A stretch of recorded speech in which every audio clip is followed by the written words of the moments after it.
Hello అందరికీ, అందరు ఎలా ఉన్నారు? నేనైతే బాగున్నాను. మీరు కూడా బాగుండాలని మనస్ఫూర్తిగా కోరుకుంటున్నాను. సండే బ్లాగ్ అండి. ఇంకా తప్పదు కదండి, పిల్లలతోనే సండే అయినా మండే అయినా డైలీ ఇంకా వేగాల్సిందే. ఇంకా సండే వస్తే అయితే మార్నింగ్ నుంచి ఈవినింగ్ వరకు చంపక తింటారు. ఇంకా మన ఆడవాళ్ళకి కొంచెం ఓపిక ఎక్కువే కదండి. ఇంకా అలా సర్దుకుంటూ వెళ్ళాలి.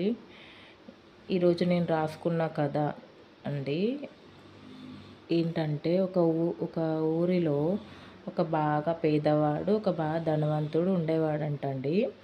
పేదవాడు ఉన్న దాంట్లో నలుగురికి సహాయపడుకుంటా మంచిగా 3 పూటలు తన పిల్లలు, తన భార్య 3 పూటలు తినుకుంటా అందరికీ సహాయపడుకుంటా మంచిగా బతికేవాడండి. అది చూసి ఈ ధనవంతుడికి అసూయ కలిగిందంట. వీడు ఎలా చేస్తున్నాడు, ఉన్న దాంట్లో అందరికీ పెట్టి ఎలా సంతోషంగా ఉంటున్నాడు అని తన పని వాళ్ళని పిలిపించి చూసి రమ్మన్నాడంట.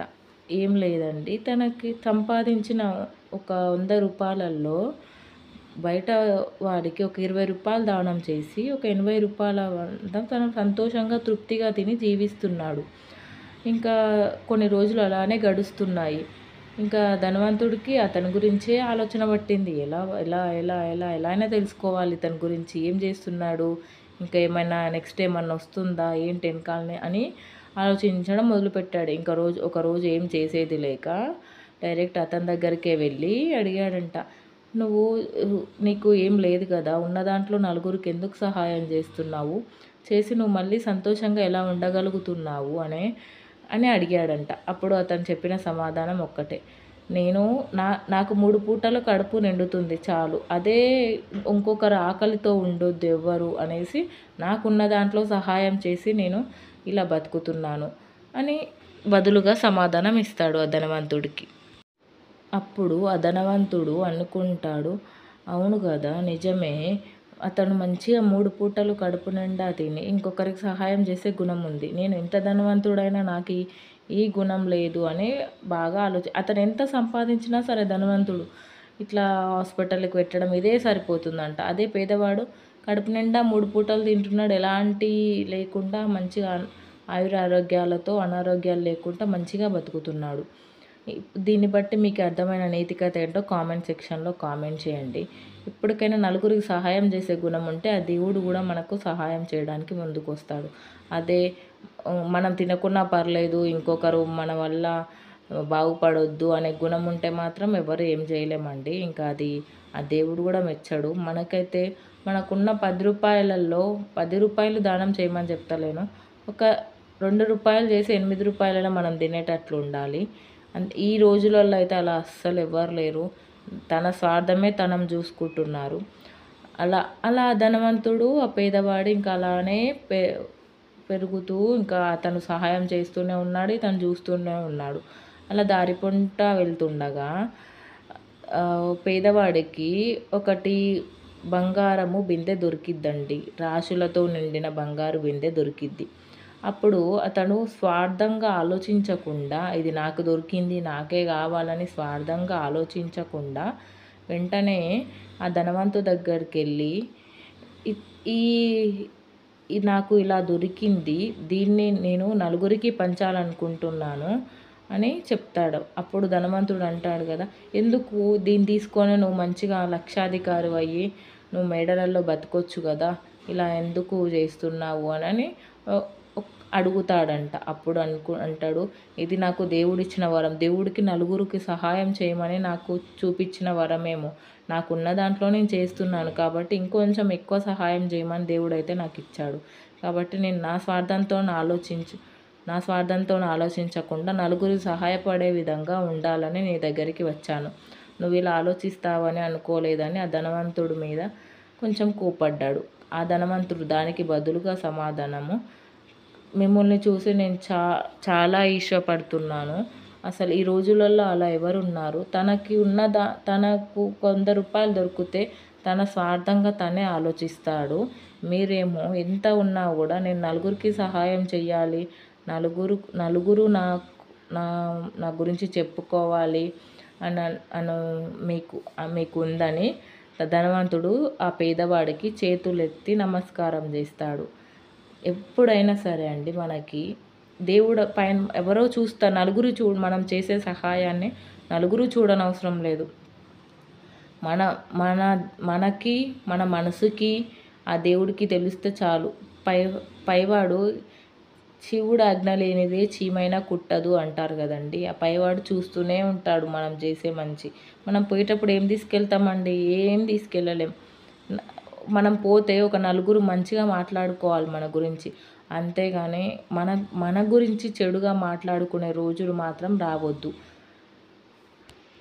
అలాగే కొందరు ఉంటారండి, ఎంత సహాయం చేసినా మన ముందు మంచిగా మాట్లాడుకొని మన వెనకాలకి 2 అడుగులు వేయగానే మళ్ళీ యథావిధిగా అదే అదే మాట్లాడుతూ వాళ్ళు మూర్ఖులండి. వాళ్ళనైతే మనం ఏం చేయలేము. మనకున్న దాంట్లో మనకు సహాయం మనకు చేయాలనిపిస్తే మనం చూస్తే మనసుకి మనకి ఆ దేవుడికి మెచ్చితే చాలండి.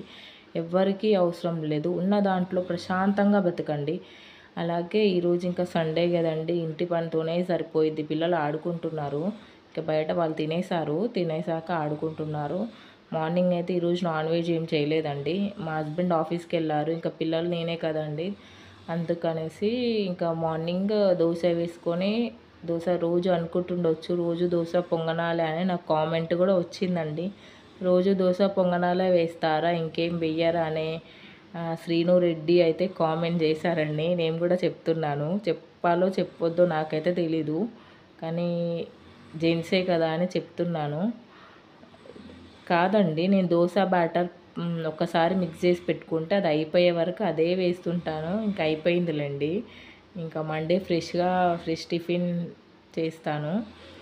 ఇంకా సండే అయితే ఇంకా ఈ పనితోనే సరిపోయిద్ది. పిల్లలు సతాయించడము, మా చిన్నోడైతే ఇంకా చెప్పొద్దండి. ఒకటే ఫోన్ అంటాడు. అసలు మనకి ఫోన్ ఎలా మానిపియాలో కూడా అర్థమవుతలేదు. ఊరికే ఫోన్ అంటాడు. మార్నింగ్ టైంలో ఫోను, నైట్ టైంలో అస్సలు పడుకోడండి. ఏమన్నా టిప్స్ తెలిస్తే పిల్లలు ఫోన్ ఎలా మానిపించాలి అని ఒక టిప్స్ తెలిస్తే అయితే నాకు చెప్పండి. నేను ఫాలో అవ్వి మా పిల్లలకి చేస్తాను. ఇంకా ఇల్లు కూడా అండి నార్మల్ క్లీనింగే చేస్తున్నాను. మరీ డీప్ క్లీన్ అయితే ఏం చేస్తలేను. డైలీ ఇంకా మాది రోడ్ సైడ్ అండి. ఇంత ఒక్క రోజుకినే క్లీన్ చేయకపోతే ఇట్లా వచ్చి కూర్చుంటుంది దుమ్ము. నాకు డస్ట్ ఎలర్జీ అండి. డస్ట్ ఉంటే పడదు. ఓసిడి క్యారెక్టర్ అంటదండి. ఇంకో మధ్యలో నేను పని చేస్తుంటే మా వచ్చి బెలూన్ ఊది మమ్మీ అంటుండు. అదేమో నాకు రావట్లేదు. ఇంకా వాడు ఏడుస్తున్నాడు, నాకు ఊది మమ్మీ అని. ఇంకా రావట్లేదు నాన్న, నేను తర్వాత ఊదిస్తాను అంటే వెళ్ళిపోయాడు. వెళ్ళిపోయాక నేను మళ్ళీ నా పనిని స్టార్ట్ చేసుకున్నాను. ఇదే డైలీ ఇదే సరిపోయిద్దండి. ఈరోజైతే నార్మల్గా చేశాను. డైలీ ఇంకా పిల్లలు స్కూల్కి పంపించడం, వాళ్ళకి లంచ్ బాక్స్ పెట్టడం, టిఫిన్స్, మళ్ళీ వాళ్ళు వచ్చాక ఈవినింగ్ స్నాక్స్, ఇంకా ఇదే సరిపోయిద్దండి. హౌస్ వైఫ్ అంటుంటారు, అందరు ఇంట్లోనే కూర్చుంటావు. ప్రీవియస్ వీడియోలో కూడా నేను పెట్టానండి, మీరు చూసారో లేదో. చూసి కామెంట్ కూడా చేస్తలేరండి ఎవ్వరు. ప్లీజ్ అండి, చూసిన వాళ్ళు కొంచెం కామెంట్ చేస్తే నాకు ముందుకు నడిచేలా ఉంటుంది కదండి. మీకు నచ్చిందో లేదో కామెంట్ చేస్తే. ఇంకా ఈవినింగ్ పిల్లలకి వచ్చాక పాలు, వాళ్ళ స్నాక్స్, మళ్ళీ వాళ్ళకి హోంవర్క్ చేయించుకోవాలి, చదివించుకోవాలి. మళ్ళీ లంచ్ టైం అయితే ఉంటుంది, లంచ్ ప్రిపేర్ చేసుకోవాలి. మళ్ళీ రేపటికి ఏం చేసుకోవాలో అన్న టెన్షనే ఉండిద్దండి. హౌస్ వైఫ్ కష్టాలు ఒక హౌస్ వైఫ్ మాత్రమే తెలుస్తాయండి. బయటకు వెళ్ళి జాబ్ చేసిన వాళ్ళ పరిస్థితి మంచిగా ఉంటుందండి. బయటకు వెళ్తారు, టైం టు టైం ఉంటుంది. కానీ ఆడవాళ్ళకి టైం టు టైం కాదండి, 24 hours మధ్యలో ఒక 6-7 hours ఏం గ్యాప్ ఉంటుందో అప్పుడు పడుకున్నప్పుడు కూడా అదే ఆలోచన ఉంటుంది. ఏంటి నిద్ర పట్టే వరకు పిల్లలు, భర్త అనే ఒక ఆడదానికైతే ఎప్పుడూ ప్రతి స్త్రీకి ఎప్పుడూ ఒకటి ఉంటుందండి. అస్సలు చులకనగా చూడొద్దండి. చాలా ఇంట్లో పని చేసి చాలా అలసిపోతానికి మీరు ఏం చేయకున్నా పర్లేదు. జస్ట్ ఇంట్లో ఉండి ఏం చేస్తున్నారు, అందరి గురించి అంటలేనండి. కొందరు ఉంటారు బయట, ఏం చేస్తున్నావు, ఇంట్లోనే ఉంటున్నావు కదా అనేసి. ఇంకా అది కాదండి, చాలా స్ట్రెస్ అనుభవించాలి పిల్లలతోని. దీని బదులు బయటికి పోయి జాబ్ చేసుకోవడమే చాలా బెటర్ అనిపిస్తుంది. ఇంక ఇప్పుడైతే బెడ్రూమ్కి వచ్చేసానండి. ఇంకా పిల్లలంతా బెడ్ తీసేసారు, మొత్తము దుంకి ఖరాబ్ చేశారు. ఇంకా బెడ్ కూడా నీట్గా సదిరేసాను. ఇంకా టీవీ మీద ఉన్న బొమ్మలు కూడా నీట్గా తూడ్చేసి, టీవీని కూడా తూడ్చేసి ఇట్లా పెట్టేసుకుంటున్నానండి. ఇంక ఇప్పుడు ఇంకా చైర్స్ ఇట్లా అన్నీ మొత్తం ఇట్లా డస్ట్ పట్టేసిందంటే చైర్స్ కూడా నీట్గా తుడుచుకొని, అలాగే సెల్ఫ్లు మా మా బాబుది అది కాన్వొకేషన్ సర్టిఫికేట్ అండి స్కూల్లో, ఎల్కేజీది. ఇంకా బట్టలు కూడా అన్నీ నేను నీట్గా సర్ది పెట్టుకుంటానండి. మా పిల్లలు కూడా ఏం గుంజరు. వాళ్ళు కూడా నేను తీసిస్తే తప్పించి వేటి జోలికి వెళ్ళారండి. భయపడుతుంటే భయపడ్డం కాదులేండి, కాకపోతే కొంచెం ఎందుకు అనేసి వాళ్ళు అలాంటివన్నీ ఏం పట్టించుకోరు. అంటే ఫోన్ చూస్తారు, లేకపోతే టీవీ చూస్తారు, బయటికి వెళ్ళి ఆడుకుంటారు అంతే. నన్నైతే ఎక్కువగా ఇబ్బంది ఏం మా చిన్న బాబే అండి, చాలా ఇబ్బంది పెడతాడు నన్ను. ఇంకా అయిపోయిందండి, ఇల్లు ఊడ్చేస్తున్నాను. ఇంకా ఇంట్లో పనంతా అయిపోయింది. ఇల్లు ఊడ్చేసి మొత్తం మంచం కింద అంతా డస్టింగో బాల్స్ అన్నీ వేస్తారండి మంచం కింద పిల్లలు. ఇంకా ఇల్లు ఊడ్చేసి నీట్గా